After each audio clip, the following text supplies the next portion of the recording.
There's enough vinyl here to cover the floor of a modest house extension if you melted it down and you were happy with quite a thin coat.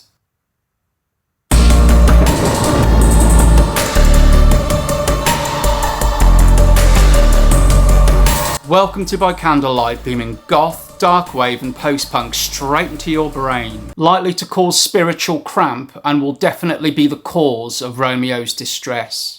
So today I'm looking at my record store day haul and my general haul. So let's get cracking.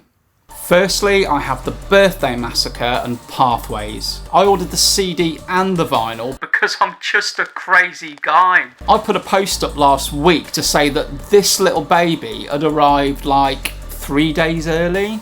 It was meant to be released like on the Friday and it arrived on the Tuesday. Still waiting for the vinyl, but I would expect that to take longer anyway. Not much to say about this at the moment because I will be doing a full review in next week's episode. So check that one out. Next I've got Susie and the Banshees, A Kiss in the Dream House. Had this on CD for ages, but I'm just slowly collecting all of the Susie vinyl because I'm just a crazy guy. This made number 3 on my Banshees ranking vid. It's probably up there looking at me, disgusted. And why did it make my number 3? Because of Slowdive, Melt and Painted Bird, of course. For starters. Nothing particularly special about this edition. It's not coloured vinyl. You've probably seen the cover a million times before, but let's just have a little look. It's the front. It's the back. To be honest, I'm not that bothered about coloured vinyl editions anyway. They normally cost just that little bit more money, and vinyl's quite expensive as it is at the moment. It's so great to finally get that artwork in a large format. A great album. Moving on to Grains of Sand by The Mish. Nothing particularly special about this one either. There's no coloured vinyl or insert. And as you may know, this is just a collection of songs that didn't make it onto their album proper, which was Carved in Sand. There's a decent acoustic version of Kingdom Come and a rather unnecessary version of Tower of Strength and just a few other acoustic tracks as well. But I got this mainly because of the beautiful Heaven Sends You and Sweet Smile of a Mystery. Not an essential album, I would say, but there are a few decent tracks to be found within its walls. Next, I have Date at Midnight, Fading into Disgrace. Now, I can't remember whether I've shown this or not because I've talked so much about this album. I've done a full review on it and it's come up in different rankings and in passing, but I don't know whether I've actually shown you guys the fact that I bought the vinyl album. I won't talk too much about the music because, as I said, already posted a review which should be lurking around somewhere, probably watching you. I've got to say, from a housekeeping point of view, this arrived quite well presented. It was in a plastic sleeve and the inner is that kind of anti-static coating, so it is very well thought about and planned and packaged and all of that good stuff. If you haven't yet heard this album, please do check it out. Next, it's... if I try and pronounce that, I will offend Welsh people everywhere. What I can say is that when you translate it, it means the sorrow of women or the sadness of women, depending on what translator you use. Where there is singing on this, it's all in Welsh. However, there is an insert that features the English translations of each song. Very much goth adjacent. This is zither and drum heavy, but it's magical stuff. You picture a dark, wet forest with ritualistic elements and spells that are probably around exacting revenge. The next 2 albums I picked up because they featured in my 100 best album ranking vid, but I just didn't own a physical copy at the time. As we all know, a lot of these alternative albums tend to go out of print quite quickly due to limited runs. or they just weren't available in a physical format to begin with. So first is Strange Boutique's debut from 1991, The Loved One. The only Strange Boutique release I've actually owned on a physical format is their collection 1988 to 1994. So yeah, just happened to find this, and this looks like it's been remastered. A pre-Faith and the Muse Monica Richards practically purrs her way through some brilliant tracks on this album. A Certain Euphoria is just gorgeous, and A Happy Death skips along quite nicely. This has been pressed on marble gold vinyl.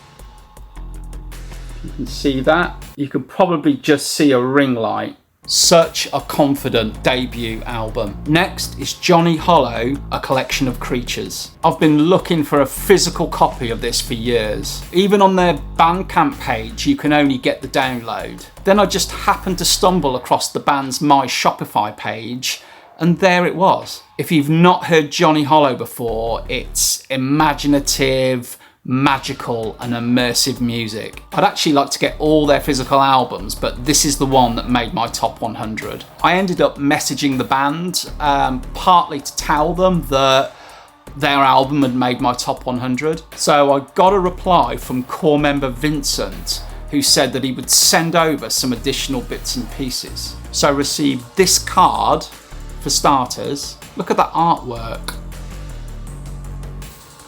Avoiding ring light. So the card reads, roses are red, violets are blue.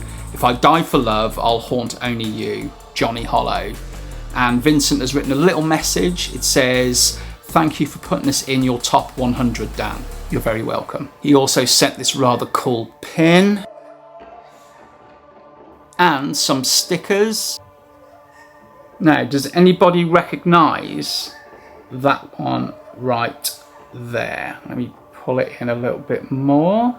Does that look familiar? If it does, hold that thought. There's this little card that says My Pet Skeleton on one side, and then there's a QR code on the other. The QR takes you to Vincent's Instagram, and that's when you discover that he's also an artist, and the art is, quite frankly, stunning. Then you realise that he actually did the album cover art for the Birthday Massacre's Walking with Strangers, and if you held that thought from earlier on, pins and needles. It's just stunning. He's so good. Vincent was actually kind enough to let me show you some of his art. Take a look at these. There's the pins and needles artwork in all its glory.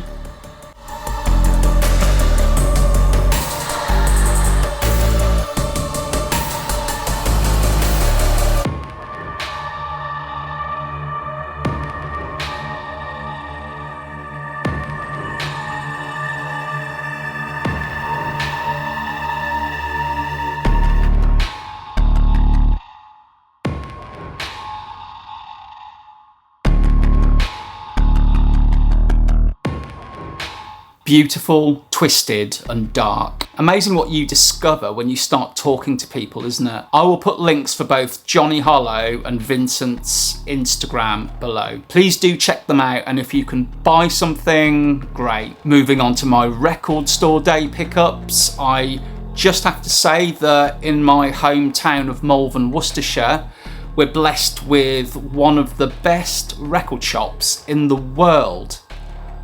Yeah. The world. So Carnival Records featured in a Best in the World article in the Financial Times this year.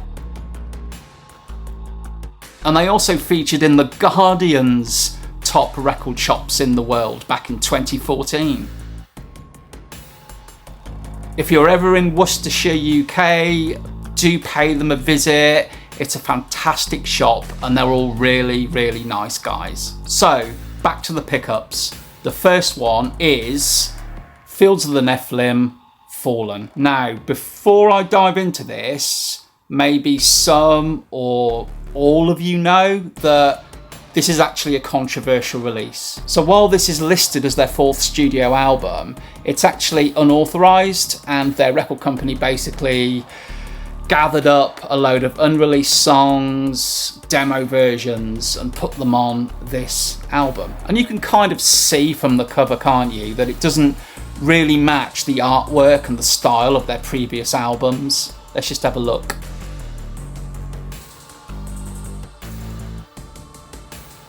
If you check the band's socials, they definitely haven't been pushing this release. Do let me know if you have spotted a recent post or a disclaimer about this, because I'd be very interested to know. Anyway, it does feel a little bit unfair to give this a partial review or to compare it to older albums, but I'd be lying to you if I said that this didn't contain some decent tracks. Sure, this kind of touches on metal, really, in part, but do check out Hollow Doll, From the Fire, and Dark Sail AD. This Record Store Day edition appears to be remastered, and it's all taken from the original source files. It's the first time it's been out on vinyl for 10 years, and it contains a bonus record of live tracks. Open it up, and there is a foreword by the ever wonderful Mick Mercer. Although this is on fairly unattractive yellow vinyl.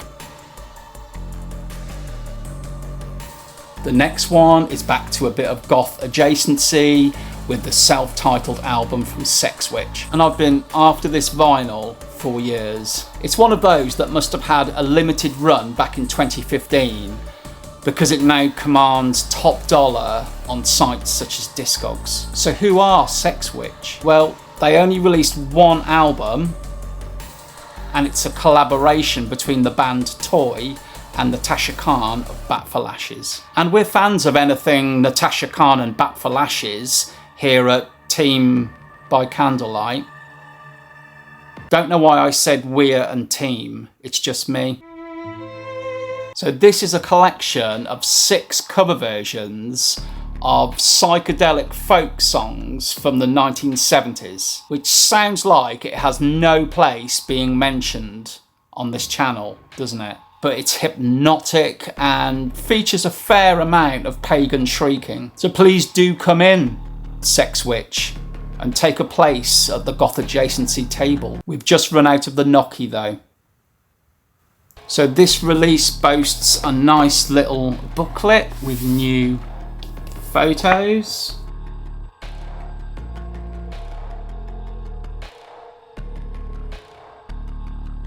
But the main draw of this is simply its re-release. Sure, it would be great to own the OG, but this is the next best thing. So my final pickup was a bit of a regret buy. It's the 12-inch of Alone remixed by Fortet. This was hugely expensive for what it is. There's just no cover art bar a sticker on a cardboard sleeve. It's got just the one track because side B is blank. But hey, I'm an adult. I made the decision to buy it. So here we are. To be honest, The Cure do have a bit of a track record of offering quite poor Record Store Day items. It's usually picture discs that look great but don't play very well. So if you're a completist, that's great. But if you want something exclusive from a music point of view, it usually tends to be quite thin on the ground. The saving grace here is that a portion of the proceeds do go to the charity Doctors Without Borders. So those were my Record Store Day pickups. I was briefly tempted by the 30th anniversary edition of The Mission's Neverland, but I'm not really a Mission completist. So did you pick up anything on Record Store Day? Let me know if you did and what you thought. Also, just let me know if you've bought any physical copies of albums recently. It's one of the best ways to support the bands we love. Until next time, I'm just a crazy